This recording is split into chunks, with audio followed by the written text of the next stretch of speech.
she's a little runaway. I don't know what I'm doing. What's up, everybody? Adam Pecora here.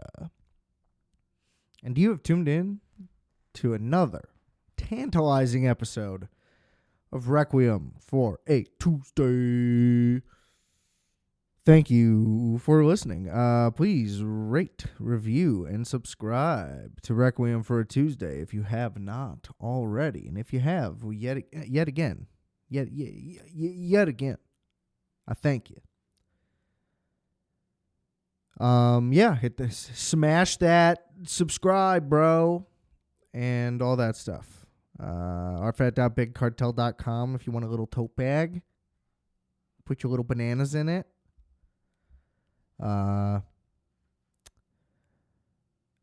Adam.rfat on Instagram if you want to look at these chubby cheeks. Oh, you want to pinch them?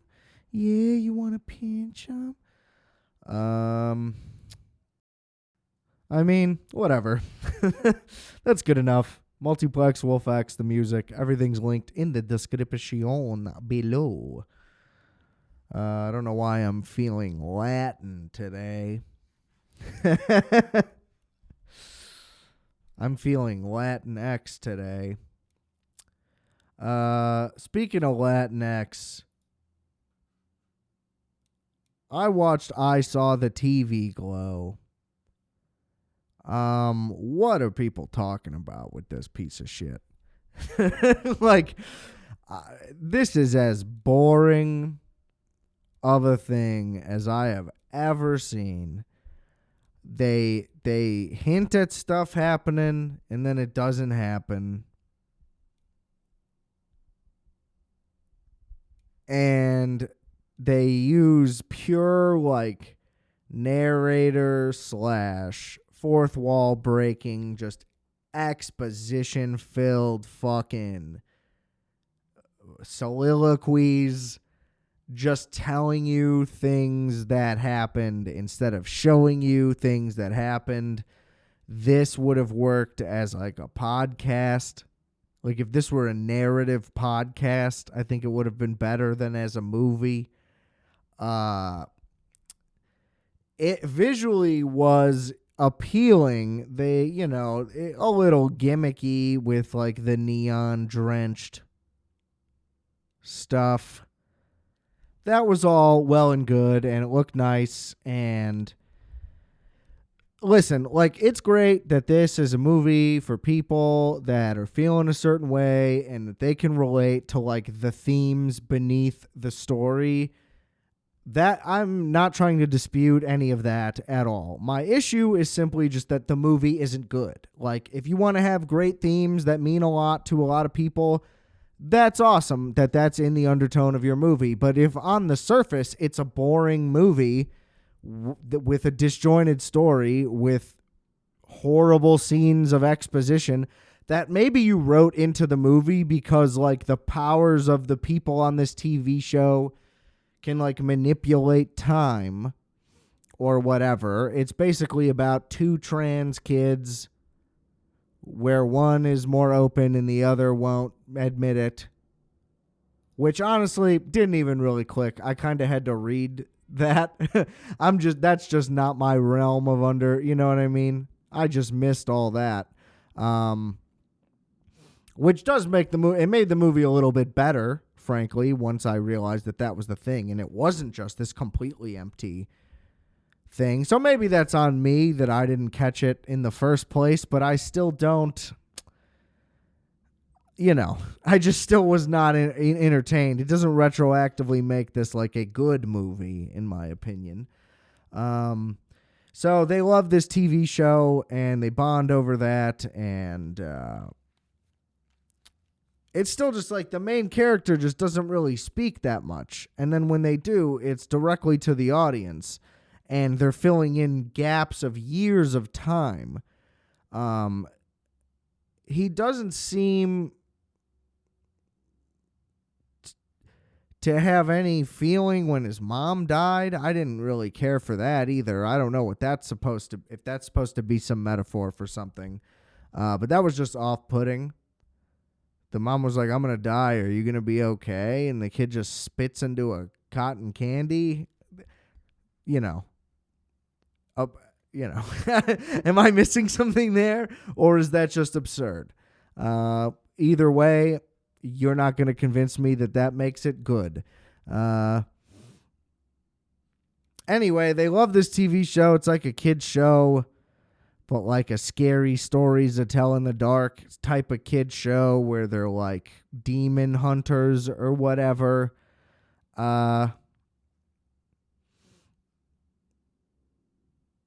Whatever. Not a whole thing. And then it's basically like the girl's like, we've been living in the show, but you need to kill yourself. And that's the whole metaphor.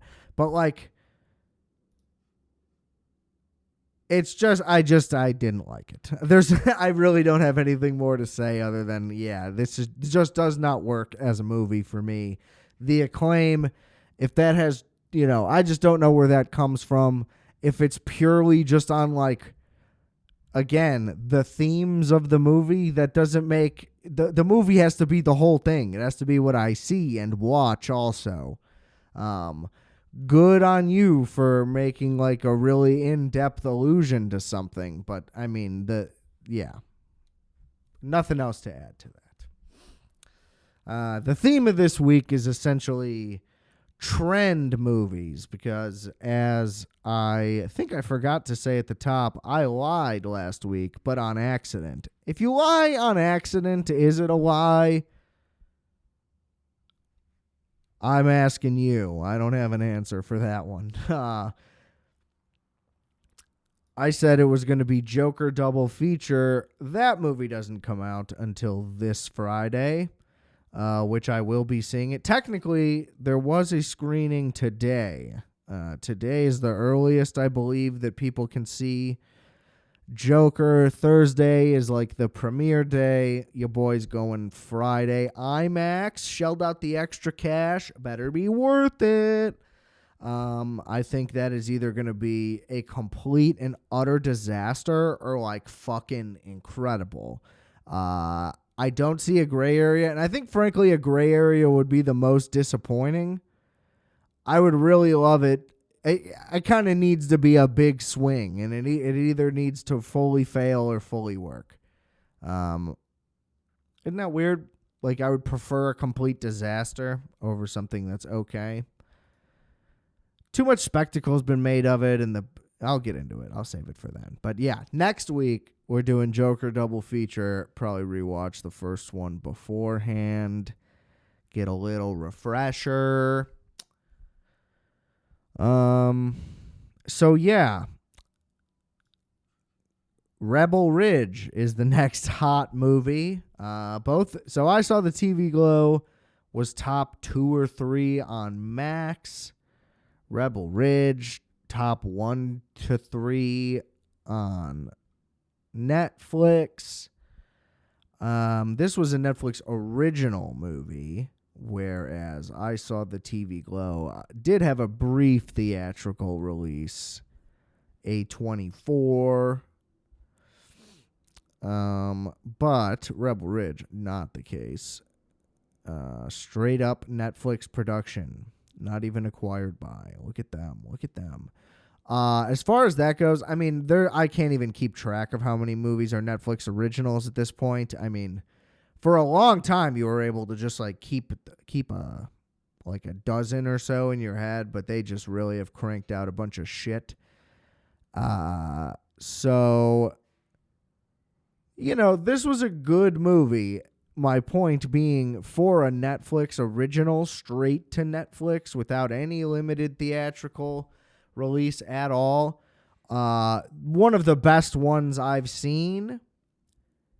But, again, I would say the critical evaluation is a little blown out of proportion here. It's tricky because I understand the inclination to just be like, wow, this is like a real original movie. Bravo. Thank you for doing a real original movie that has a solid budget and good actors and is of a good quality. because it's what everybody really wants, is the mid-budget original film to come back. That's the foundation of everything we love. And it does, it's, I guess people are kind of grading it on a curve is the way I perceive it, because it's the type of thing we want. So why grade it on like a true scale? Or I'm just harsh and, podcast and written movie criticism has gone softer these days. So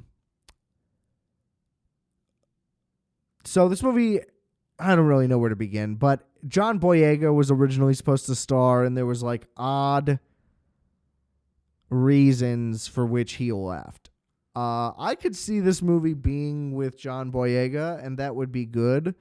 But this guy, Aaron Pierre, was incredible. That's all that I heard, was that this guy's awesome and should be a movie star, and everybody's right. He was fantastic in this movie. This is essentially like a straight-to-DVD trash action movie, but like the best quality version of such. So I say that with love. That's not a knock on this at all. It's just as it would be called on The Big Picture, a garbage crime movie. But not really. That's not what this is. The crime is being done by the police. So Rebel Ridge starts immediately. I kind of thought that I accidentally hit skip. You know how you hit it once and it goes like 15 seconds? I thought I maybe did that because it starts so quick, which probably would have been very impactful on screen, like a theater screen, and not seemed like a mistake. But you can't fault the filmmaker for making a film that is supposed to be viewed as such. Anyway, dude's just hauling ass on his bike. I know that I'm just thinking back. I'm realizing right now. I'm aware that was like a lackluster like recap version of I Saw the TV Go. Let me tell you guys, like, I kept checking how much time was left every about 25 minutes because I was like, oh, is like something finally going to happen? It took the first 25 minutes of that movie for them to just like set up the general plot. Like, it was a slog. Like, I don't think I'm exaggerating in saying that at all. So that is why I really just didn't have the energy even to just like try to go through it, because like, it's like once I realized what it's actually about, it makes sense that the plot is so fucking terrible because it's trying to just say something else, but like the actual movie itself is just so terrible that there's nothing to go through with that really at all. They just keep skipping time, but nothing interesting happens. Like, I don't know how else to say. It's just boring after boring with nothing. And it's like trying to be artsy. It's maybe trying to be Lynchian. I don't know if it's going for that, like an absolute embarrassment. That is an impossible task, to be fair. But I just did not. Anyway, so Rebel Ridge was fun, at least. Also too long, though. I don't know why this is 2 hours, 10 minutes. This could have easily been, 90 ideally, but if we can go an hour 40, an hour 50, cut 20 minutes off of this, because the plot does get unnecessarily convoluted in the middle for like no reason at all. And they could have cut a whole side storyline out of this, and it would have been a much neater movie, and the ending would have been, I guess, more satisfying. So anyway, this dude's just hauling ass on a bike, trying to post bail for his cousin. And the cops are trying to pull him over, and he's hauling ass, and he has headphones in, so he doesn't hear them, and then they just hit him, which, like, I get it that, like, cops can, you know what I'm saying? Like, cops are fucked up when they do crazy shit like this. I think if a dude's on a bike, you don't hit him with your car to get his attention. Just, like, no matter what. That's just me. I don't know. I just don't see how that doesn't work against them. Anyway, they seize the money he has. Now, he has like 10 grand for posting the bail, and then he has 26 grand in cash to buy a truck. This is a flaw of the movie because there's no reason why this man can't have a bank account. As far as I'm aware, like, to buy a truck with. I get it if you need to, like, bail bondsman have cash for bail. So that was unclear to me. Maybe they say it's for some dumb reason at some point, but I don't know. Anyway, they just steal it, and they call it civil forfeiture, which basically just means, like, if a cop pulls you over, they can take whatever you want if they think you're up to something. I'm pretty sure. And then, like, even if you are not arrested, even, or, like, charged with anything, I think, like, even if you, like, didn't get a ticket, they just take it, and, like, you just, like, can't really get it back. Pretty huge loophole flaw in the system. And I'll just jump ahead. It's not a huge reveal. It's basically like this town's like fucked with money, and the cops have like no funding, but I think it's also like technically their fault for some reason. I don't know. So they just like go around civil forfeituring people to like have money. They like pay their own salaries with civil forfeiture. So there's like a cycle, I guess, of them falsely arresting people or whatever, or they just like keep tabs on whoever's arrested and is going to post bail, and then they like rob the people going to post bail. What I didn't understand also is how this is like a sustainable thing. I just assumed they're always pulling people over that are going to try to post bail for somebody, because I don't know how you would be constantly seizing thousands and thousands of dollars to pay like 10 cops' salaries. Anyway, the guy was framed in the first place, I think, or something. I don't know. But it's like his cousin, and he's like, we're going to go set it straight, whatever. So the cops steal his money, and then he's basically like, what the fuck? How do I get my money back? And they're kind of like, you can't. And then some lady helps him by getting forms ready and stuff. And then he definitely can't get the money back. And then he goes to the cops, and he's like, you guys can keep $26,000 of that $36,000 and just give me the $10,000 so I can just get him out. Like, please. And they're like, no, go fuck yourself. Like, how dare you offer us a deal in our house? And he's like, what? And then he calls in like a favor to get money from some restaurant he used to work at. And they give him the money, but then the cops like shut down the restaurant or something in like retaliation for that. And he's like, I put the money through. They're putting it all through. Like, let me see my cousin. He's like, well, he's getting transferred to state because the bail didn't post in time. Come in the morning, you can see him. Or like, yeah, whatever. Or maybe potentially, maybe you can get him out like right before we transfer him. Something.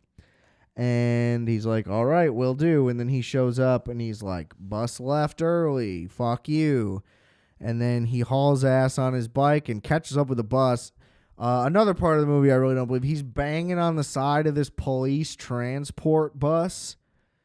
Like the cops wouldn't be fucking pulling over and pulling their guns out at the guy. Like, you know what I mean? That's it.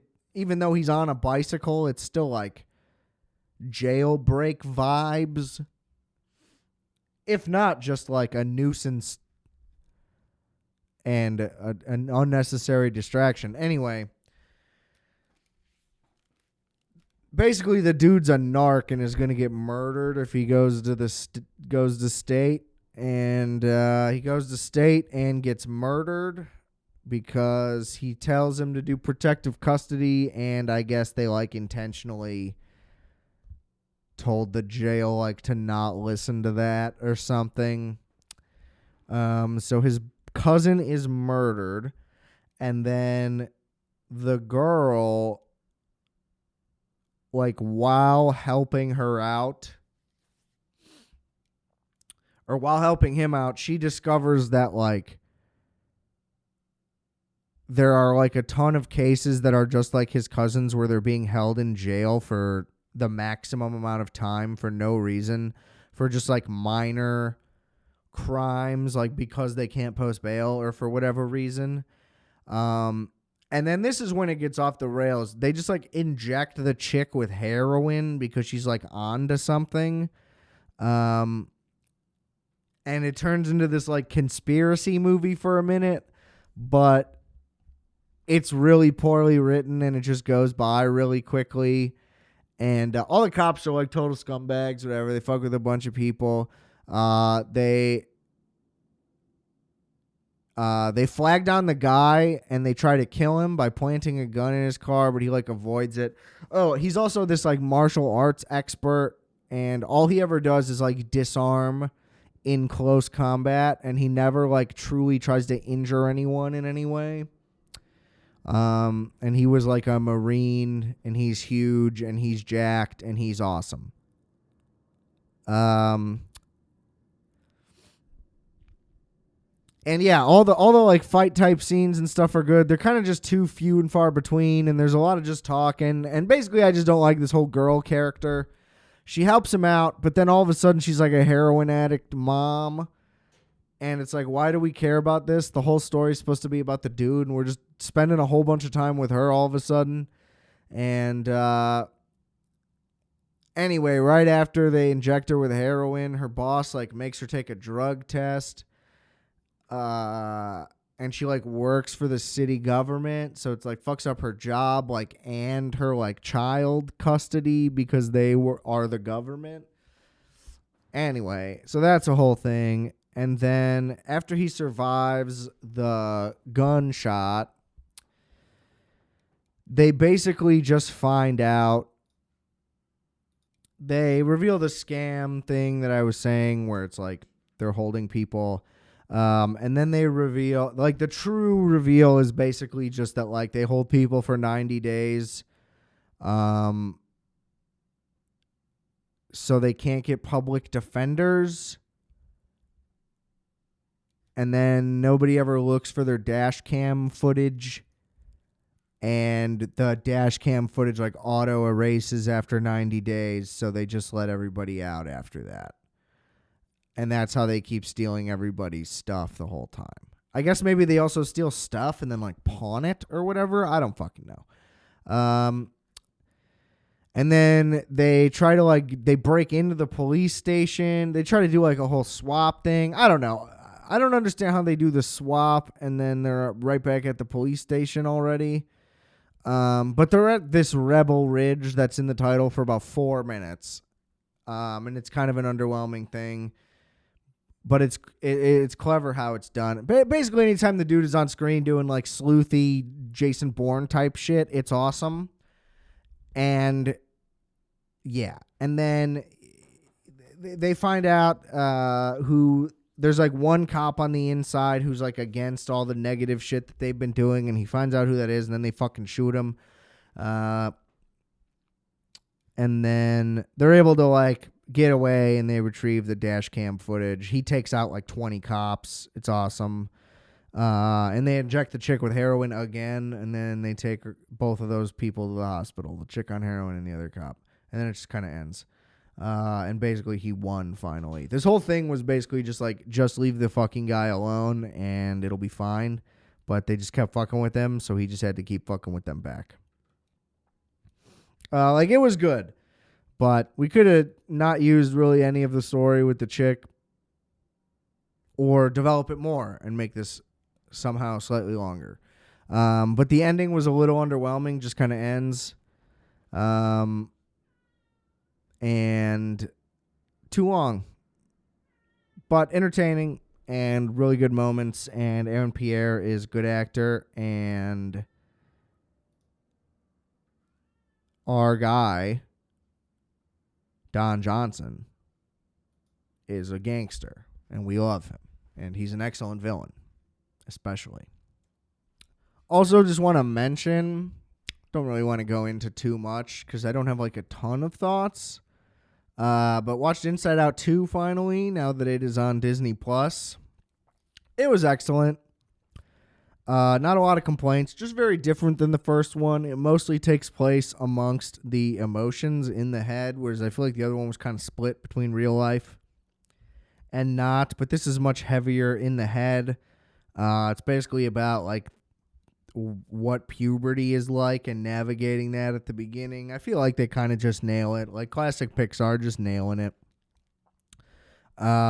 Favorite scene is when Joy realizes that, oh, maybe when people get older, they just don't need joy as much and are just a lot more sad all the time, or to that nature.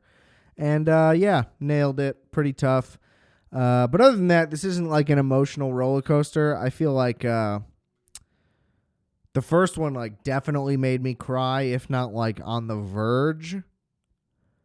Whereas this, I didn't really get emotional at any moment, but I did think without a doubt it was a very entertaining movie. This was a lot less funny, I feel like, too, than the first one. But it was excellent either way. Whereas the first one, I would say, was like great though, and like I could see it being a high-ranking Pixar movie. You know, this isn't that necessarily, but I also, you know, I don't really have any major criticisms for it. It just is a very, very good movie instead of a very great movie.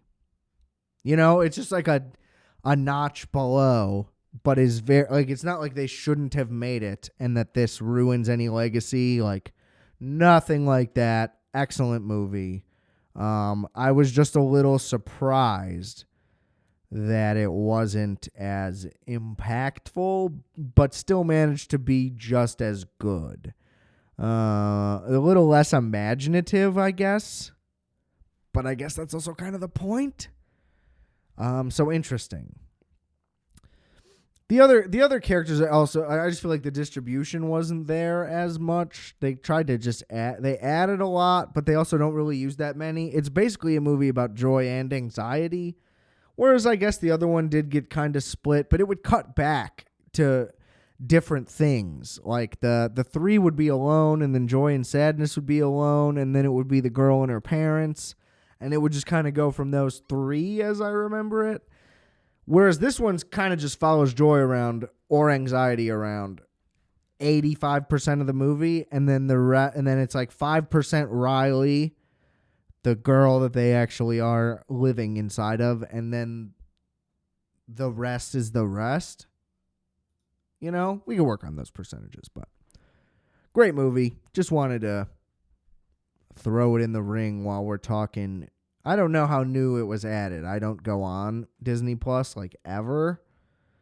There's just no Hulu ESPN only package that I'm aware of, so I just pay for all three. It's worth it. Technically, I'm fine with it. I've made my peace.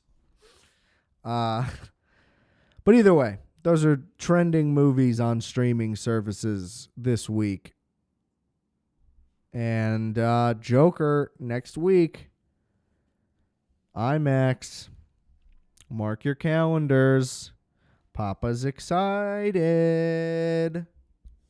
Papa's excited.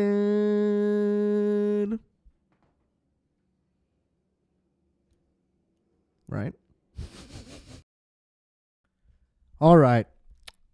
Let's take a journey over to Sports Corner, and I will run through my picks. Went 9-5 so far this week. Last week I went exactly 500, ended up losing the Monday night pick. But no matter what, above 500. So 500 or better through 4 weeks. Technically, had I just bet money lines on all of my picks, I'd be in the green. Although I don't know how heavy the favorites were, I'd have to look at all that type of stuff. So that might not be accurate, but I would just have a winning record nonetheless. With preseason picks, doing a little experiment this year to see how the preseason picks hold up over the course of the season. So let's take a look. Thursday night, Cowboys-Giants. Not going to lie, passed on this one. The Cowboys suck. I don't like them. The Giants suck. Malik Neighbors is a joy to watch. Unfortunately, Daniel Jones did not take the leap I thought he was going to take. And I had the Cowboys in that one. So that one was a win. Bears-Rams, a Bears win. And look, they finally, in the second half of the game, started to look like the team they were supposed to be as advertised. DeAndre Swift absolutely took over. I didn't understand the criticism of DeAndre Swift in terms of like he sucks and he is bad and he should be benched. He maybe should have been benched had we not been able to figure out any of the offensive line problems at all.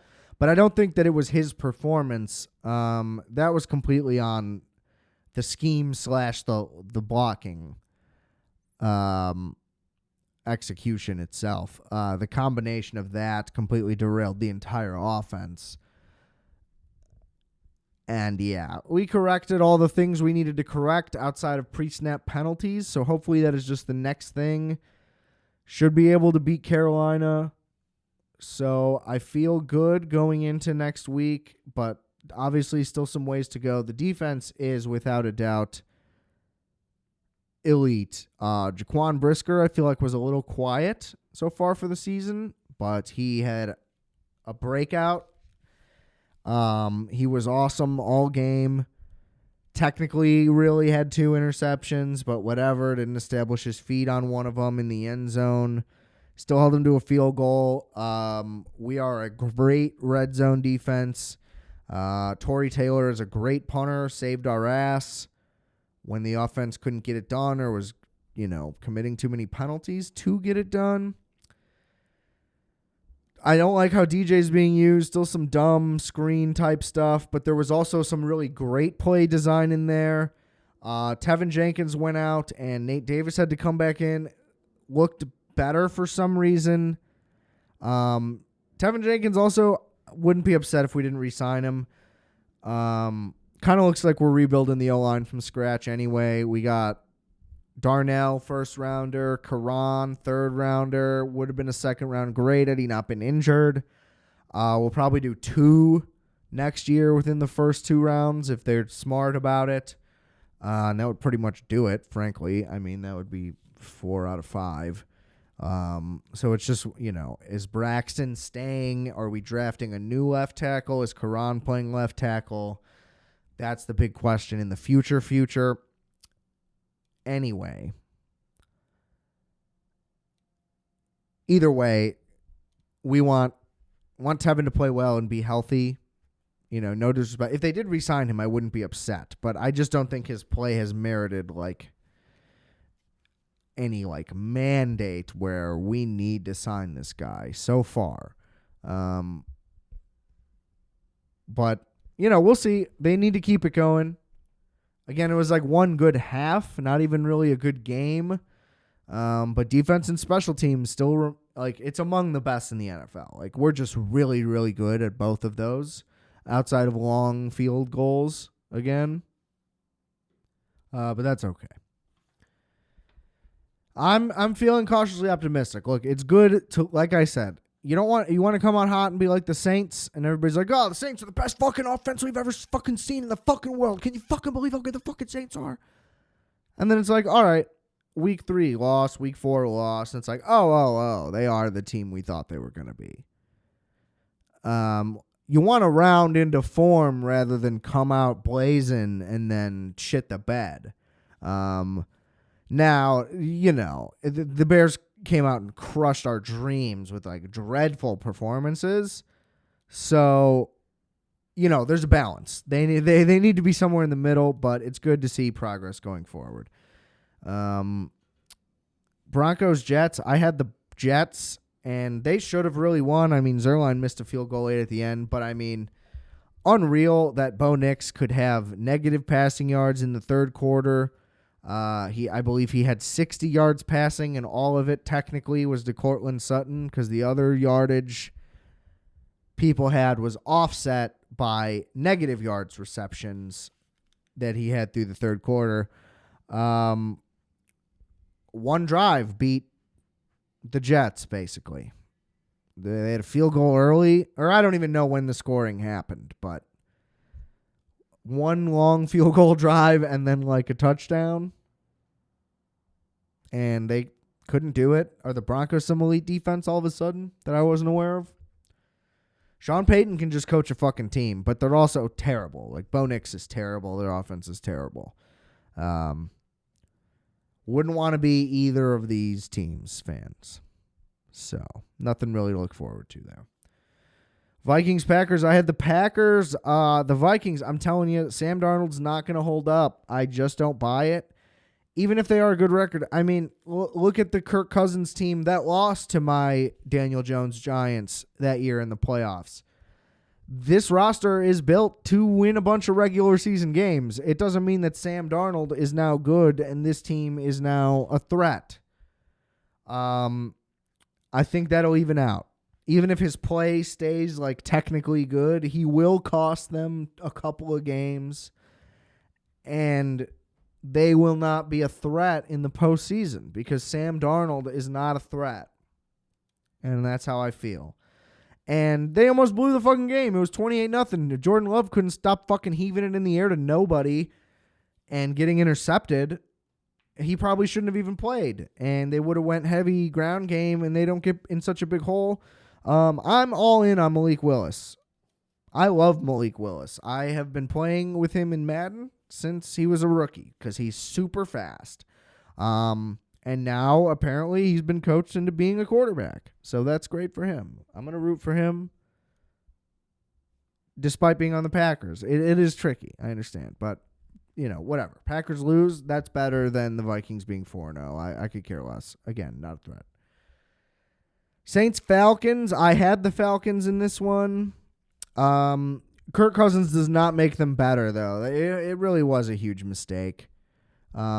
He was just in a great system his whole career, and he is not in as good of a system now. And maybe the Falcons' weapons aren't real either, besides Bijan. I love Bijan so much. Bijan is worth $12 million a year, easy. Like, whatever Saquon makes, I would love it if the Bears paid that for Bijan when he becomes available, if he does. Anyway, the Saints aren't good. I never thought the Saints would be good. I don't think anyone in the South is good except maybe the Bucs, who we'll get to next. Yeah, same old Falcons, same old Saints. Nothing more to say. Michael Penix probably was a good draft choice. But still, obviously it wasn't. You know what I'm saying.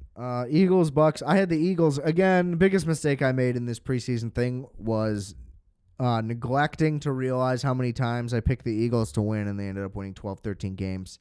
And the Eagles look pretty terrible. They are injured, but who knows how long that'll,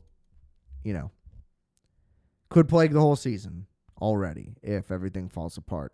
Which it was looking like it was. They could have maybe came back, and they just couldn't do it. When you can't put it together, that's tough. And the Bucs look awesome. Nothing more to say there. Bengals Panthers. I had the Bengals.